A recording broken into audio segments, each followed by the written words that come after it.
Il y a 6 mois avait lieu le Festival international des jeux de la ville de Cannes.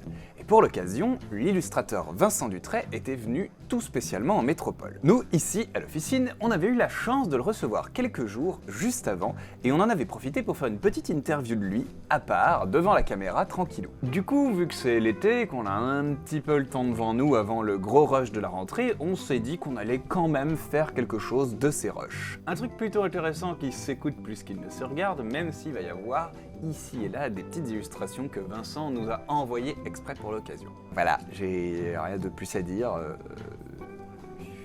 Enjoy!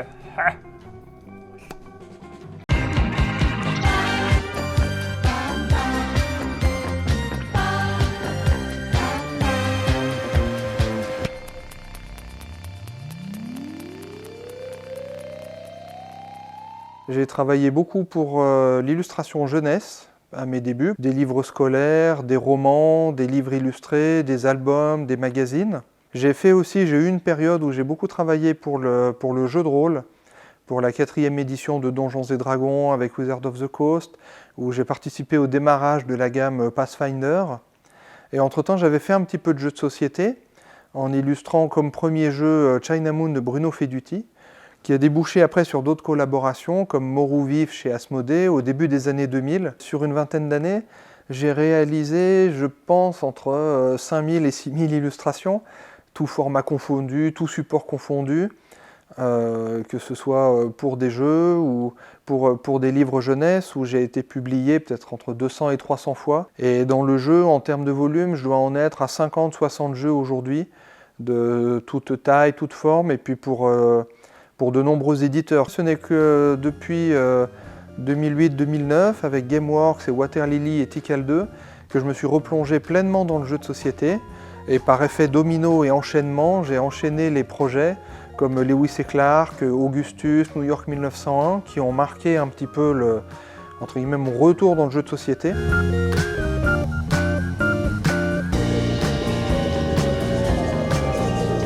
Illustrer un jeu de société, c'est vraiment particulier. Dans le jeu de société, l'illustrateur est confronté à différents formats, que ce soit pour un petit jeu de cartes, un jeu de plateau un peu plus costaud, voire même d'une ampleur certaine. Il peut même y avoir du volume maintenant, que ce soit avec des éléments en punchboard ou en plastique même, des figurines. Ça, c'est quelque chose que j'aime vraiment beaucoup parce que le challenge est permanent et force de projet en projet à se remettre en question, ce qui me permet, moi, de ne pas m'ennuyer une demi-seconde, et je vais justement à la recherche de projets de plus en plus différents pour expérimenter et développer mon univers sur ces différents supports et formats.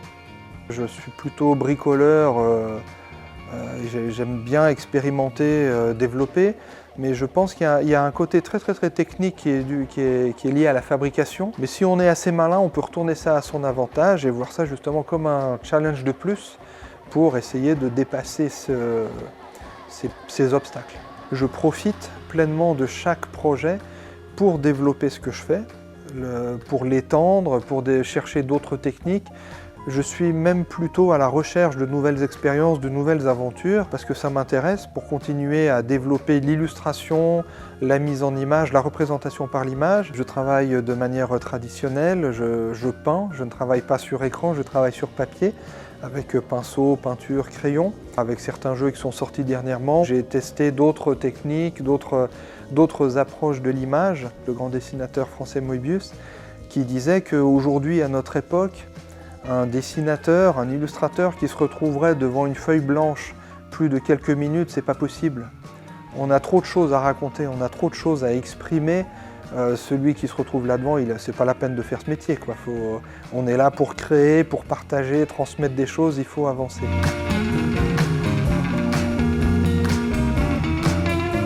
Quand j'ai fini une illustration, quand elle est scannée, quand elle est prête pour être envoyée chez l'éditeur, l'illustration ne sortira pas de chez moi tant que je ne l'ai pas montrée à mon épouse.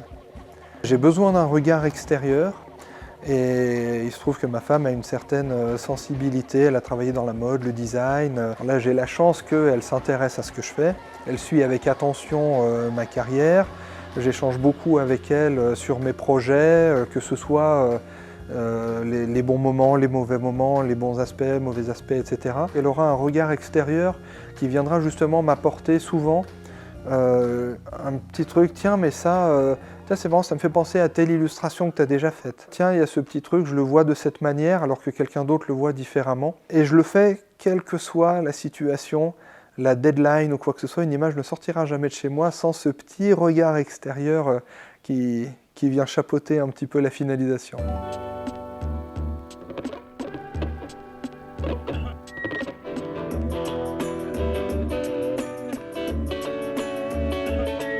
À mon avis, on a eu une période dans le jeu où les joueurs, entre guillemets, se contentaient de règles et de matériel et une certaine forme d'abstraction qui pouvait exister dans le jeu. Il me semble même d'ailleurs aujourd'hui qu'on voit finalement assez peu de jeux qui sont vendus sur une règle et un mécanisme. On va plutôt essayer de nous vendre un thème, une expérience ludique, voire un univers. Vous êtes des vikings, vous allez voyager, etc., ou vous allez explorer des planètes, alors que finalement dans le jeu, le gameplay correspondra à ce thème, mais ce ne sera peut-être pas exactement ça qu'on fera. On ne va pas se déguiser en viking, on ne va pas monter sur des bateaux. On vit clairement aujourd'hui dans un monde et une société de l'image, où beaucoup de choses passent par l'image, l'iconographie. Il y a d'ailleurs de plus en plus d'illustrateurs, que ce soit dans le monde du jeu ou dans le monde de l'édition de manière globale, que ce soit pour se démarquer ou pour avoir quelque chose de très fonctionnel. C'est quelque chose en plein essor, en plein boom. Dans le jeu de société actuellement, il y a beaucoup de questionnements sur le positionnement des différents acteurs et des différents participants à l'élaboration d'un jeu. Que ce soit l'auteur, l'éditeur, l'illustrateur, le distributeur, que ce soit parfois des fois un manque de reconnaissance de certains ou de mise en avant d'autres. Le travail de l'illustrateur aujourd'hui, de par son importance, quand je parle pour moi, pour ma part, quand des éditeurs me contactent et me disent « on veut du Vincent Dutrait », c'est qu'ils veulent clairement utiliser mon travail, mon univers, voire mon nom par extension. Donc il y a aujourd'hui, je pense, un apport qui est nécessaire et qui peut être très très important sur un jeu en fonction de son implication ou non dans le projet. Aujourd'hui, un illustrateur fait partie d'un tout, d'un ensemble et s'inscrit dans une chaîne qui est une chaîne de production finalement pour arriver jusqu'à un produit final qui va être en boutique. Il y a l'étape illustrateur. Les illustrateurs, je pense, devraient s'impliquer de plus en plus justement pour après avoir peut-être plus de facilité à revendiquer certaines, je ne parlerai pas de reconnaissance, mais certaines participations au succès d'un jeu.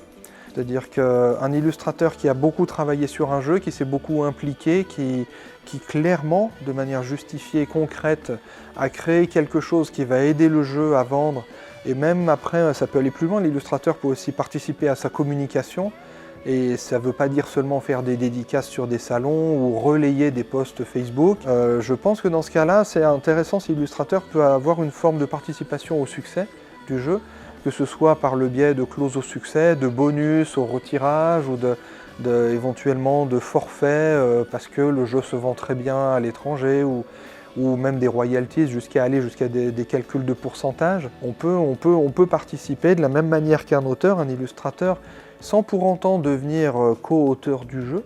Je ne pense pas qu'on puisse aller jusque-là, à moins d'avoir participé à l'élaboration d'un jeu très très étroitement depuis le début, quoi. Ce qui m'inquiète un petit peu plus pour la suite, pas toujours pour les bonnes raisons, on peut voir arriver des fois des gens qui sont là un peu en touriste en fait, qui viennent faire un petit peu d'illustration parce que puis qui ne se rendent pas compte de l'implication que ça demande, voire que ça exige, où on voit aussi l'arrivée parfois de studios maintenant, avec des tarifs qui peuvent être assez bas, de la production, du rendement très très rapide, et des éditeurs qui se tournent parfois un peu par facilité, même si généralement il y a un effet Darwin qui se produit, et puis une sélection naturelle qui se fait, que quand quelque chose n'est pas terrible, elle disparaît. Ça se fait à plus ou moins long terme. J'ai vu ça un petit peu en édition jeunesse par le passé, donc c'est une petite sonnette d'alarme comme ça, j'en parle souvent avec les collègues illustrateurs.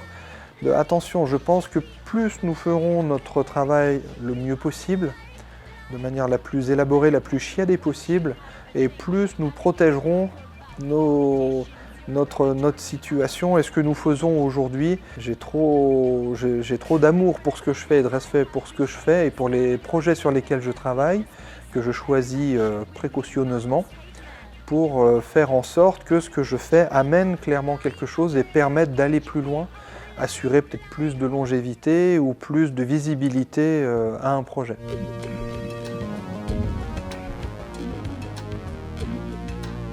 Mine de rien, aujourd'hui, dans le monde de l'illustration, ça fait un drôle d'effet, mais les illustrateurs comme moi, Pierrot, comme d'autres, on est là, nous sommes les vieux. On est dans un milieu où il n'y a pas, il y en a bien quelques-uns, mais c'est très rare, il n'y a pas de vieux illustrateurs en âge, comme on peut le voir en édition jeunesse, où on a des illustrateurs et des maîtres qui ont 60, 70 ans ou qui prennent leur retraite. Dans le monde du jeu, il y a des gens qui sont là, qui sont déjà installés, là on est peut-être une vingtaine, une trentaine, puis il y a beaucoup de gens qui font ça de manière un petit peu moins impliquée, parce qu'ils ont peut-être une autre activité à côté, que ce soit dans l'image ou non.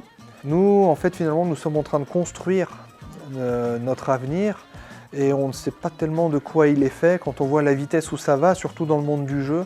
Le monde du jeu n'est pas le même qu'il y a 5 ans, encore moins qu'il y a 10 ans, ni même il y a 20 ans. J'ai pas un sentiment de grande concurrence ou je crois pas qu'on se marche trop sur les pieds. Il se trouve que pour ma part, j'ai la chance et puis j'ai développé un style et un univers qui me permettent de me mettre un petit peu à part avec justement un rendu de l'image qui est différent de ce qui se fait en numérique et qui aujourd'hui est très très très répandu. Mais je sens pas de combat de coq ou je sens pas, on se tire pas dans les pattes. Il y a une ambiance encore très sympathique là-dedans. C'était Edgar Degas, le peintre Degas, qui avait une phrase que j'aime beaucoup qui disait « Il ne faut pas être fier de ce qu'on fait aujourd'hui, mais de ce qu'on fera un jour ». Sans quoi ce n'est pas la peine de travailler. Je pense à plus tard, il faut que nous préparions l'avenir en fait. Nous le sommes en train de le préparer et même de le créer. Donc c'est quelque chose d'assez étonnant. Je pense pour l'avenir et puis pour ceux qui vont arriver après et puis ne pas leur savonner la planche et plutôt faire en sorte qu'on avance toujours vers le mieux et qu'on tire les choses vers le haut, quoi.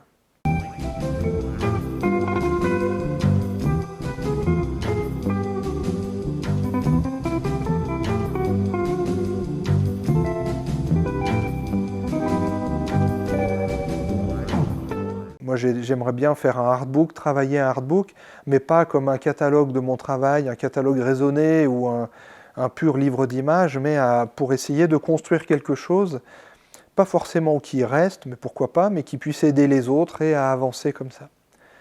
Et pour ma part, travailler encore de manière toujours dite traditionnelle et classique, il y a aussi une autre phrase d'Edgar Degas que j'aimais beaucoup, qui disait « La peinture, quand on ne sait pas faire, c'est très facile ». Mais quand on sait faire, qu'est-ce que c'est difficile ?